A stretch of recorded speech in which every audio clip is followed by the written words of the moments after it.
What has been your worst experience flying in a plane?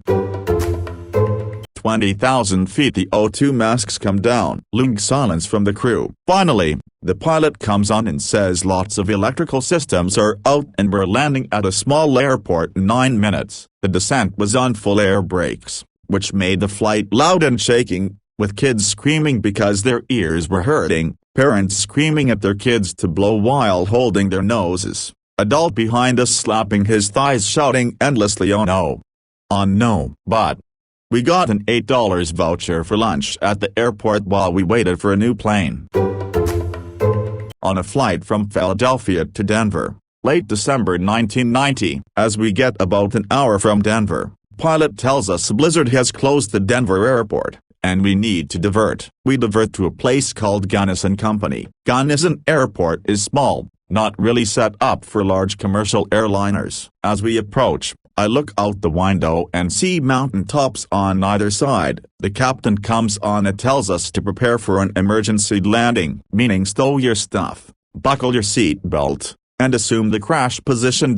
As in put your head between your legs. Now I'm about 14 years old, traveling with my aunt, 2 cousins and their 2 friends. My cousin Billy and I are joking about this situation, while my aunt is praying with my other cousin. We land, and need basically every foot of the runway to come to a stop. The pilot then has to get off the plane and make a phone call because we are basically alone, hours from Denver. They get some shuttle buses to show up after about an hour. Then we begin the 6-hour ride to Denver. That was a long-ass day.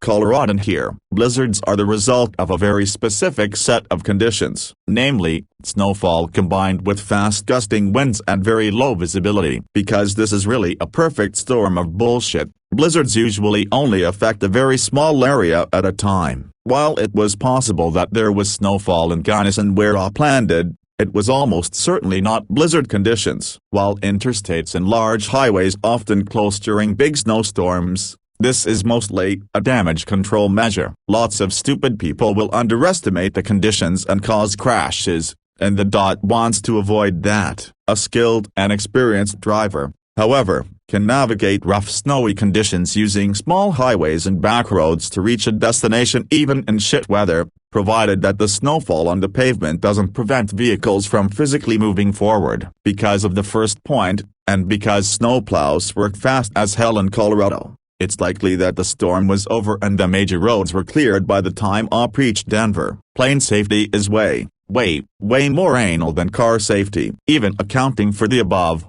Ops shuttle to Denver was probably not much safer, or even less safe, than landing in that blizzard would have been. It's just that planes are far more regulated than cars, so the bar is much higher for what's acceptable in terms of safety. About 6 years ago I was sitting on a plane and I suddenly felt a tickle in my throat. It just wouldn't go away. I'd cough and cough and cough. Nothing. The only thing that helped was ice chips. But even then I couldn't stop. It was miserable. That night I woke up in the middle of the night with 2 swollen eyes, swollen lips, hives all over my body, hot joints, and a tight chest. I was having some severe allergic reaction to something, which means that on the plane, my throat was closing and I just didn't know it. Of course the ice chips helped because they were keeping the swelling down. What's weird is that has never happened before or since then, and I'm not allergic to anything that I know of. Something similar happened to me. I ate a burger from Hungry Jack's, Aussie Burger King, and I got a severe reaction. It started with severe itching, followed by hives, swollen face, and my throat was beginning to close up. I had to go to the hospital because it was the weekend and all the doctors were closed. The worst of it was my feet got so swollen that it really hurt to walk. It sucked. The strange thing is that I had Hungry Jack's lots of times before and lots of times afterwards, and I never that reaction again. This was when I was 10-11 years old. Went on a 9-hour flight and had the middle seat. An older woman sat in the window seat and had a horrendous smelling perfume on. the kind that gives you a headache in the first 10 minutes. She went to the restroom and reapplied her perfume every couple of hours. The smell plus turbulence was enough for me to throw up for the duration of the flight. For years after, I was so scarred that I took motion sickness pills every flight, only to realize I didn't have motion sickness. It was just that old woman's horrible perfume. My daughter got sick for the first time on a plane when she was 5, and for 8 years after. Every time she would fly, she would vomit and dry heave the entire flights. Sometimes she would start throwing up just driving into the airport and seeing the planes. Finally, she went on a school trip and discovered she didn't actually have air sickness. It was all psychological, stemming from that one trip when she was young. I guess the peer pressure and being with friends distracted her. She's been fine since.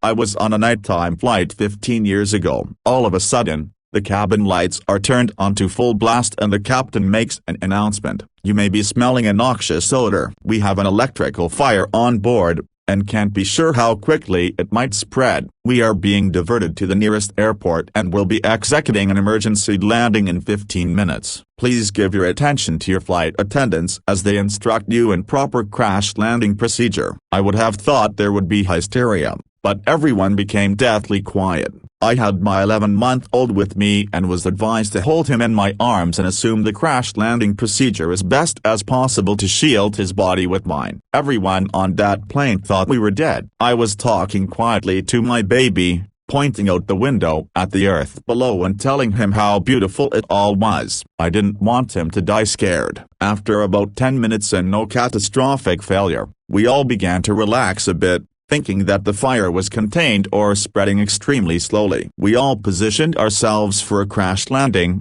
The tarmac was ablaze with the flashing lights of fire trucks, ambulances, and police vehicles, all in preparation for a worst-case scenario. We landed smoothly and without incident. Thank God. That was a really bad 15 minutes.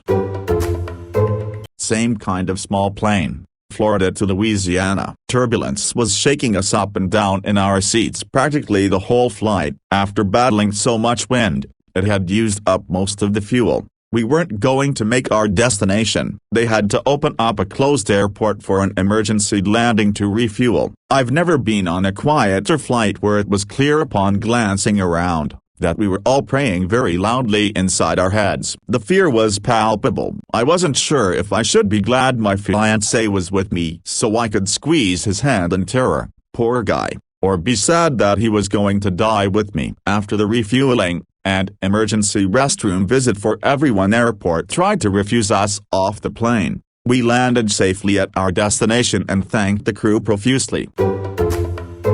I wish parents would prepare kids for big events. Flying in a plane is a big event for a child. When my kids were little and going on first flight, as toddlers, we bought storybooks about flying. We talked to them about what to expect, and we role-played. They knew what was expected before we even got near a plane. With babies it's harder because oftentimes it's a near issue and you can't do anything about it. I remember flying with my oldest and starting to descend and she started fussing. Some old lady kept looking back at me. So, I decided to nurse my baby because the sucking would maybe pop her ears. Stupid old cow gave me even dirtier looks. Are you me? I was actually feeling it the whole flight, but it didn't hit until we were landing. First round in the barf bag, but no way the second round was going in there. Got up and ran the second we hit the runway. Flight attendant tried to stop me, but they already knew I wasn't feeling well. I had asked them if they had anything for nausea earlier during the flight, so I just gave them a look and shook my head and they knew. I made it to the bathroom in time, but did not get the toilet seat up quick enough, so the next wave just went everywhere. Spent the rest of the 20-minute taxi to the gate spewing. I felt bad for whoever had to clean up that bathroom. A few come to mind. On a 13-hour flight, my neighbors were a very old Chinese man and his wife who declined to eat any of the airline's food, instead eating some kind of fermented mushrooms they'd brought in a jar with them. The mushrooms stank horribly, and each time they opened the door it immediately woke everyone around them up, and then the smell lingered in the area for a while. Once was in turbulence so bad that a flight attendant hit her head hard enough on the overhead bin and had to be stretchered off. The lights were flashing on and off in the cabin and multiple people around me were audibly saying prayers. Then, last weekend actually, had a hell of an ordeal with American Airlines where they cancelled our flight, wouldn't answer phones and couldn't get a customer service rep to speak to us for over 3 hours. Eventually offered us a flight, at no additional charge, that took off 3 days later and would have cut our whole vacation in half, which we declined. Eventually got us a taxi to an airport an hour away for a different flight while accidentally cancelling our return flight, so we basically had to do the whole ordeal over again on the way back. I was on a super budget flight from Nevada to Ohio, for business. We usually fly Southwest, but because the client was picking up the bill, it was one of those carriers that should pay you to fly. I am 6 feet 2 inches, guy to my left is about the same, which means I have been slid over to the right next to a woman in the window seat. Throughout the entire flight I see her rocking back and forth, leaning her head down between her legs, and making whispered statements accompanied with whimpering. I thought for sure I was sitting next to someone with at best some severe flight anxiety. At worst, I am not sure. It wasn't until the end that I hear a small bark come from below her seat, and I noticed the pet carrier holding the small dog this lady was calming. I thought for sure she was just going to have a complete psychotic episode next to me the entire flight.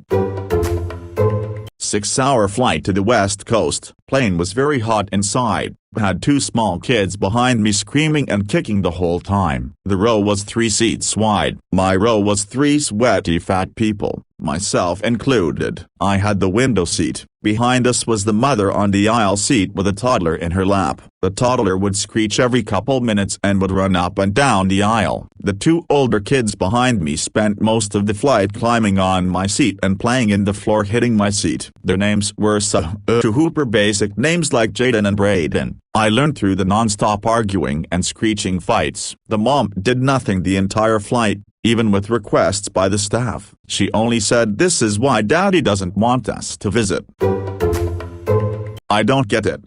I have kids and I just give them a dose of children's Dramamine, knocks them out cold. I just don't understand parents that won't even consider those types of things. I don't advise anybody to follow my lead. I'm an idiot. But this idiot's kids are sleeping away or so groggy they don't want to cause a scene whenever we travel. And we have to travel a lot since we live so far from home. 10-12+ hour transits aren't far-fetched for us. My wife and I like to travel. We live far from our families and we like going to far-off places from time to time. 10+ hours on a shady Latin American bus into the mountains? Sure, why not? Flying home to Australia. There's some European family whose daytime is apparently our nighttime. Bored kids run endless up and down the aisles making sleep impossible. Cabin staff were useless. While in transit, a kid produces a green laser and waves it around, unsure if it was powerful enough to blind. But idiot parents don't tell him off. I just walked away, had enough bullshit. Thankfully their connecting flight was not the same. Slept for maybe 2 hours before arriving to attend my mother's funeral. Was on a study tour when I was 10. The principal had the same surname as me so he was arranged to sit next to me. He was nice but any kid would be frightened to sit next to the head of school for several hours. I was so nervous I didn't chat with my friends and watched movies on the TV, trying to be the best behaving student. The worst part is that he keeps using the flight's deck of cards to attempt magic with me, and failed every time. I experienced my first cringe on that plane and it lasted 4 hours. Also I was having a fever, but there's no way I would give up the chance so I still got on the plane. Finally something I can answer. I was headed to the Philippines on a 2-week vacation with my cousin. We were in San Francisco waiting to board our plane got delayed 4 hours. That's just the start. Finally after boarding, they had overseated the plane and no one was volunteering, so they started to force people off the plane and I had been chosen. After some arguing and negotiating, Me and my cousin thankfully stayed on the plane. After taking off and eating our dinner on the plane, the lights got turned off. As the flight attendant was navigating the cabin and handing out drinks, she tripped over someone's foot in the aisle and spilled beer over me and my cousin. After getting cleaned up and into clean clothes, almost everyone was asleep as we were in the middle of the Pacific Ocean. It was roughly 3 a.m. at this point. I can never sleep on planes, so I was wide awake. I decided to go brush my teeth and use the restroom. Being a multitasker I was using the restroom while brushing my teeth. I know it's unsanitary, but being a guy and having two hands makes me productive, haha. Then everything went south. The plane gave one small bump warning of turbulence with no comment from the pilot. Out of nowhere we hit dead air. The plane dropped, and I mean dropped. My body flew up and smashed the ceiling. Toothpaste and pee flying everywhere in the latrine. Meanwhile all I hear is bloody murder screaming on the cabin outside the door. I was on the ceiling for a solid 5 seconds that felt like 5 minutes. We finally hit good air and leveled out. In come smashing back down and hit hard. Latrine always an absolute mess. I rush out of the bathroom to my seat and buckle in immediately. The cabin was destroyed. People's food, drinks, personal items were everywhere. Seats were soaked, including mine. Ceiling had food stuck to it. People were still screaming and crying. The pilot came on and said that the dead air was no on the radar and the rest of the flight would be smooth. And thank God it was. The rest of the flight was peaceful, but holy hell was the first half of a 10 hours flight miserable. Thankfully I always packed 2 change of clothes on carry-on for international flights, so I had another clean pair to change into. TLDR, 4-hour delayed flight, almost got kicked off due to overbooking. Beer spilled all over me, crazy turbulence which caused pee and toothpaste to go everywhere and hearing bloody murder, and then a messy cabin for the remainder of the flight. Always wear a seatbelt even when the sign is turned off. Edit, spelling. 14-hour flight to Japan, seated in front of someone who was shouting at random intervals through the flight. We could tell there was something going on, and I don't know if his caretaker could have done anything, but it was still a long flight. Early morning flight to Hawaii for a school trip. Fainted on the first flight, but didn't have time to grab breakfast during the layover. Couple of hours in, started having pretty extreme nausea, but didn't recognize it fast enough. Didn't get to the bathroom in time. Definitely barfed in my hands in the aisle. Had to get up a few more times too, but luckily made it to the bathroom in time. Not fun.